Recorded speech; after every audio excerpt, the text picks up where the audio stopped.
while gaining a stronger foothold and deeper understanding of the workings of both the Corpus and the Grineer. Both factions quickly adapt to the rising Tenno influence by utilizing old Orokin and sentient technology. As alliances form within both the relays and various planetary outposts, most syndicates align with the Tenno, though some harbor slight mistrust toward them and the Lotus. United by a common goal, Teshin, an old war Dax soldier and the keeper of the Conclave, where the Tenno train, joins a recon mission initiated by the Lotus to intercept Grineer whispers about cryptic messages. She sends the Tenno to investigate unidentified drones spotted on Uranus. Deep within the secret Grineer Sea Labs, Til Regor, a highly intelligent and ambitious scientist leading research into Grineer gene repair, is making significant strides in curing the cloning decay syndrome that afflicts the entire faction. When the Tenno encounter the mysterious drones, scans initially confuse the Lotus, who assumed they were of Corpus origin. The trail leads off-planet to Earth, where the Corpus are excavating wreckages from the old war. After inspecting the ruins, the Lotus identifies the drones as oculists, sentient reconnaissance units, and abruptly cuts communications. Instead, Teshin takes over and offers his assistance to uncover the truth behind the Lotus's suspicious behavior, but, in doing so, places the Tenno in greater danger. Meanwhile, on Uranus, Til Regor taunts the Tenno and reveals that he has discovered a tomb he intends to explore. Abruptly, the Lotus reappears and confronts Teshin, questioning his motives.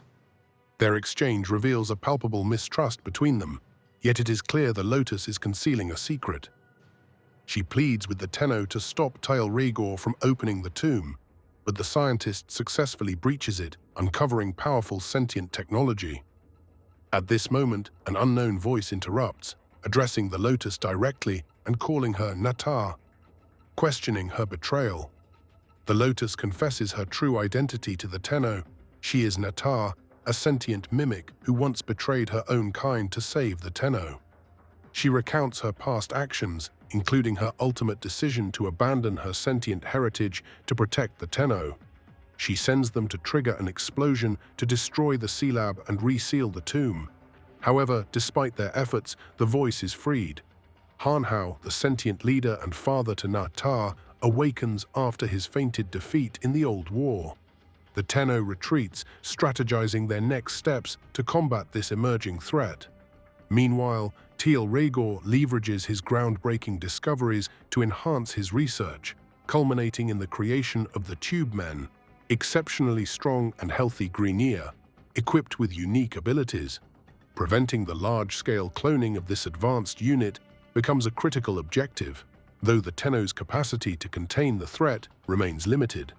As for Harrow, his whereabouts are unknown for now, yet his presence poses a grave danger to the entire system. Throughout the system, the Tenno encounter various formidable figures as opponents, such as Captain Vor or Til Regor, but the Corpus are equally ominous. Among them is Alad V, a member of the board of directors and head of Grineer relations. Alad V specializes in Warframe technology, destroying many Warframes to develop stronger weapons. His latest creation, the Zanuka, is a canine-like robot crafted from Warframe parts, boasting remarkable agility and even Warframe-like abilities. Following the opening of the tomb by Til Regor, sentients begin appearing across the system. Though initially in small numbers, they prove far more dangerous than the Tenno's known adversaries. Recognizing the threat posed by Harrow and the growing sentient forces, factions form unlikely alliances to counter the danger. Alad V, true to his self-serving nature, aids the Lotus in locating traces of Harrow to eliminate the threat. Together, they discover a sentient relic on Uranus, hoping it will provide insights into Harrow's plans. However, Harrow deceives them, using the relic to infiltrate the Lotus's mind and to uncover the location of the reservoir still hidden in the void. Unable to survive the void's toxicity, Harrow enlists the Stalker as his agent, equipping him with special sentient armor and the greatsword named War to annihilate the Tenno. Driven by resentment for the Tenno's role in the Orokin's downfall, the Stalker hunts them relentlessly, destroying countless Warframes. On Lua, he disables the shielding that regulates the Void's pressure on the moon. prompting the Lotus to send the Tenno to phase Lua back into real space to prevent a collapse. As Lua re-enters the solar system, the sentients launch attacks, forcing the Tenno to defend the reservoir. At the reservoir, the truth is revealed. The Tenno's true form, the operator, who uses void energy and transference to control Warframes, has remained hidden within the somatic pods since the moon's concealment. Since entering the long dream inside the reservoir, the Tenno has been without a voice, as he lacked any memory of his true being. Now finally free, he is encountered with a strange new world like a mere child thrust into battle. Upon encountering the operator, the Stalker hesitates, reflecting on his actions and retreating, leaving the operator to confront sentient fighters. Despite their weakened state, the operator reactivates their Warframe by touch and channels void energy, swiftly defeating the sentients before escaping to the orbiter. On board the orbiter, the Lotus instructs the operator to activate a transference vessel to regain full control of their Warframes. The Stalker infiltrates the ship, intent on stopping them. In a climactic battle, the operator manages to activate the vessel, leading to a blast of energy separating him from his Warframe in the process. The Stalker stabs the lifeless Warframe and attempts to choke the operator, but the Warframe revitalizes unexpectedly, breaking the greatsword in half and severing Harrow's control. Overcome with pain, the Stalker flees, releasing a blinding flash that renders the operator unconscious. The Lotus appears, carrying the operator to the somatic link to stabilize them. She helps the operator recover memories of their past, including how Margulis saved them by creating a dream state, and how her ideas led to transference. The Lotus recounts the Tenno's history and their founding of 5 great combat schools, allowing the operator to follow their ancient teachings and refine their powers into new abilities. While the sentient forces are now uncontainable, the Tenno has reawakened from this dream state, regaining powerful abilities for the upcoming fight in the process. Harrow's attack was merely the beginning. A disturbance on Lua draws the Tenno back to the reservoir, where they find Teshin inspecting a somatic pod and uncover traces of Kuva. Teshin warns the Tenno to stay away, but undeterred, they follow him alongside Lotus supervision. Their pursuit reveals Teshin's secret allegiance to the Grineer Queens. Tracking his specters leads them to the Kuva Fortress, a mobile, hidden stronghold concealed within an asteroid field. Deep within its confines, the Tenno confront the Queens, who plan to exploit the Tenno for continuity, intending to overwrite the operator's mind with their own. Teshin, as a Dax, is genetically programmed to obey anyone wielding the Orokin blood. The Queens, using the Kuva scepter, force Teshin to ensnare the Warframe, after which she starts to burrow into the Tenno's mind. Falling unconscious, the Tenno experiences a vision of a snowy mountain pass. Guided by Teshin, he rediscovers his ancient void abilities, learning to harness these powers without his Warframe.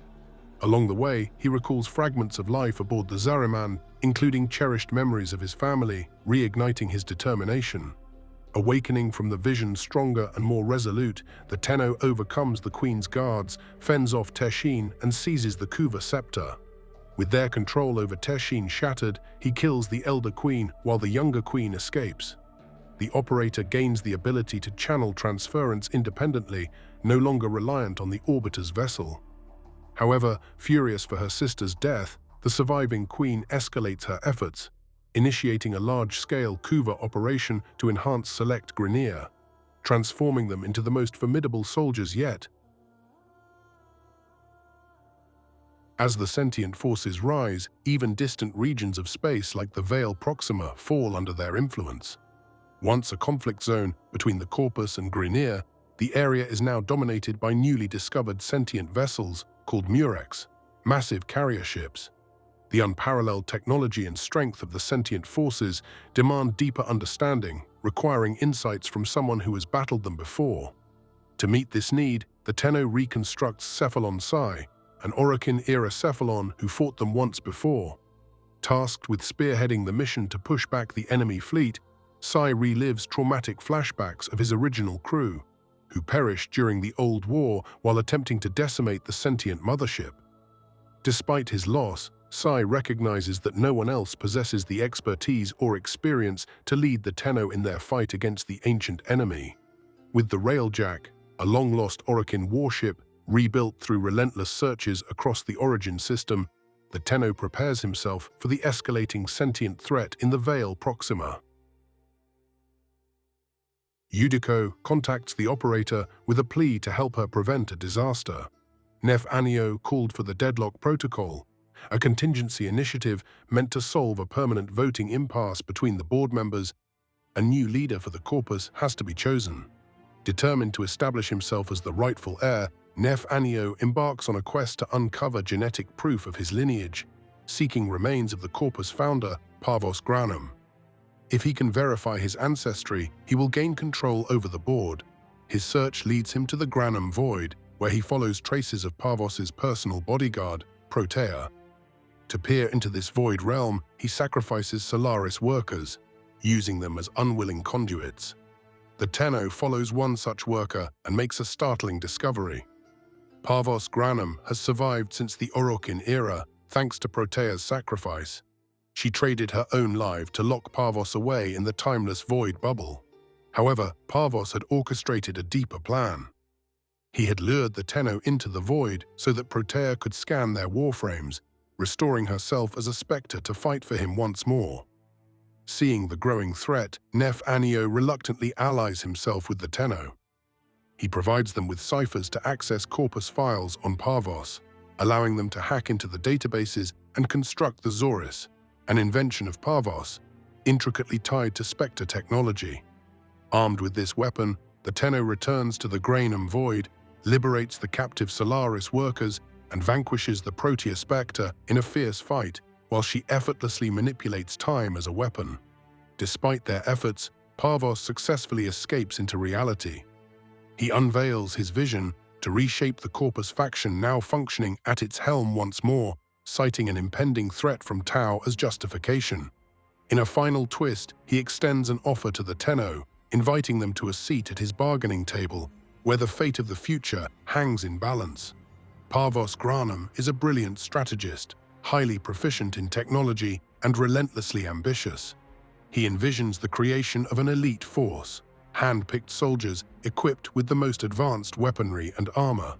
These warriors, known as the Sisters of Parvos, rival the formidable Grineer elite units in strength. As his enforcers, they execute his will with unwavering loyalty, ensuring his vision for the Corpus is carried out with precision and dominance. After receiving a cryptic transmission from an abandoned Steel Meridian ship, a syndicate of Grineer defectors, the Tenno discovers the crew brutally murdered and ominous messages written in blood. Amid the carnage, they encounter Palladino, the speaker of the Red Veil Syndicate. The Tenno has to defend her against Red Veil fanatics intent to assassinate her. Palladino reveals that Rel, the outcast Tenno, has abandoned the Red Veil Temple, causing turmoil within the Syndicate. Unlike other Tenno, Rel did not enter cryosleep after the Old War. Cast out by Margulis for accidentally blinding her with his powers, he instead dedicated his life to a solitary mission, protecting the realm from the Indifference. To achieve this, Rel bound his spirit to his warframe, Harrow, transforming it into a ward that prevented the man in the wall from solidifying his connection to real space. However, standing vigilant for millennia shattered Rel's mind and eroded his humanity, leaving him a spectral being of his former self. To safeguard Palladino, the Tenno escorts her to Iron Wake, the Steel Meridian base, where she is placed under their protection. Palladino then tasks the Tenno with recovering a sacred relic to establish contact with Rel, who is now plagued by episodes of madness and struggles to retain his humanity after losing control of transference under relentless attacks from the man in the wall. The Tenno captures Rel's manifestations of emotion, disturbances formed of transference energy, and delivers them to the Red Veil Temple in an Orokin derelict hidden in the void. There they find Harrow bound in chains, but are soon confronted by Red Veil fanatics intent on stopping them. After fending off the attackers, the Tenno destroys the chains, destroying Rel's warframe and, in turn, freeing Rel's spirit. Rel appears in his true form, unburdened at last, and Palladino urges him to embrace peace. She entrusts the Tenno with the immense responsibility of guarding against the man in the wall, a task Rel had carried alone for countless centuries. With Rel's release, the Tenno now faces the daunting consequences of confronting the Void's indifference and its lurking threat.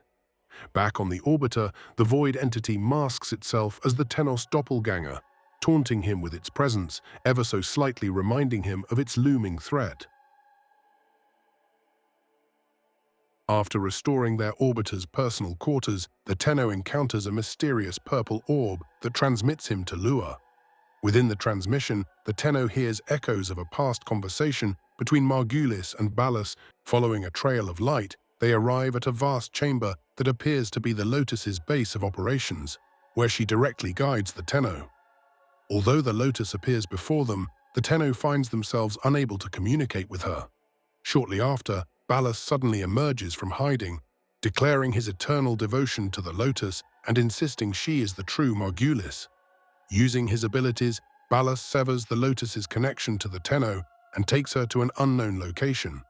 Left behind is her helmet, which the Tenno retrieves and brings back to their orbiter.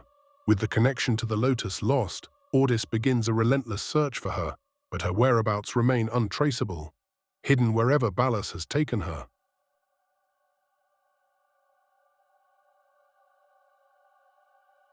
One day, the Tenno hears the faint voice of the Lotus. Drawn by the sound, he touches her helmet, triggering a vision, an extraordinary Warframe displaying clear signs of emotion, acting independently without a host. Before the Warframe can attack, it is mercilessly destroyed by Ballas and his sentient drones. Determined to uncover the truth, the Tenno follows the remnants back to Earth. Upon landing, the operator is ambushed by Grineer ghouls, twisted, toxic monstrosities created by Vey Heck. Hastily bred and left unfinished, they lack fear, but exhibit relentless aggression. After a brutal battle, the Tenno passes through an Orokin gate, stepping into a ruined courtyard where fragments of the Warframe lay scattered. They synthesize the fragments for reconstruction. Back on the orbiter, Ordis meticulously analyzes the data. Among the remains, traces of minerals embedded in a sword lead to Lua. Hidden within the fragments, he also extracts an incomplete blueprint for Excalibur Umbra. With a new destination set, the Tenno embarks on a journey to Lua, searching for the missing components. There, buried deep within the lunar ruins, the Tenno uncovers Ballas's hidden chamber. In it, a Vitruvian device, encrypted and full with secrets. The recordings within reveal Ballas's betrayal during the Old War, the moment he turned against his kind in grief over Margulis's death.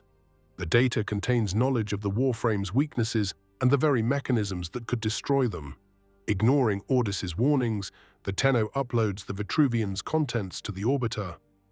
Instantly, the ship's systems falter, plunging into momentary darkness. Ordis, so often defined by his frantic, glitching demeanor, now speaks in an eerily emotionless tone. He responds that the missing blueprint data has been recovered and Excalibur Umbra being ready for construction. Upon completion, Excalibur Umbra awakens, enraged and uncontrollable. The Warframe lunges at the Tenno, forcing him to use transference. Within Umbra's mind, the operator relives his tragic final moments, a Dak soldier infected with the infestation to be forcibly transformed into a Warframe by Ballas. Gravely ill, he lies helpless under Ballas's gaze, while his son, Izar, stands watch by his father's side, unaware of Ballas' doing. Their connection happens through a modified transference bolt. Ballas exerts his dominance with cruel precision, threatening to kill his son. The Tenno soon realizes the Vitruvian seals are locked deep within Umbra's mind, but before he can act further, the Warframe escapes. Tracking Umbra to Ceres, where he left a trail of dead Grineer, lashing out at everyone nearing him. The Tenno continues his journey through Umbra's mind with transference, unraveling more of his painful memories. The Warframe is consumed by grief, endlessly reliving the moment Ballas forced him to kill his own son. The agony fuels his relentless rampage. With each shared memory, the Tenno gradually pierces through Umbra's despair. Entering the depths of his mind, the operator offers comfort, bearing witness to Umbra's suffering and sharing his pain. Their minds entwine, Tenno and Warframe fused by sorrow. With that, the Tenno also unlocks the Vitruvian, It shows more of the Orokin's secrets he willfully gave up to ensure their destruction. He gives Harrow the location of the reservoir but warns him how powerful the Tenno truly are. Together, driven by enacting revenge, they return to Earth to confront Ballas. The traitor stands guarded by sentient forces. A brutal battle ensues, culminating in Ballas's final command with his transference bolt. Umbra freezes, his body obeying Ballas's lingering control. In a moment of defiance, the Tenno steps out of Umbra and plunges a blade into Ballas's stomach. As Ballas crumbles, the Tenno demands answers. He demands the Lotus. Then she appears, not as the benevolent guide he once knew, but in her true sentient form. Natah. Her voice is resolute, her transformation complete. She has abandoned her role as Lotus completely. She states that she has returned to her true form of her own will. With the remaining sentient forces, Natah retreats, carrying Ballas away into the unknown. Back on the orbiter, in the quiet aftermath, the man in the wall materializes. He asks the operator if they are feeling better. The operator responds, still sharing Umbra's state of mind, "I killed him, Isaiah." After confirming that is how the operator remembers it, the man in the wall responds and vanishes. Excalibur Umbra now stands alongside the Tenno, bound by an unspoken understanding. Together, they continue their fight to whatever task they are called to.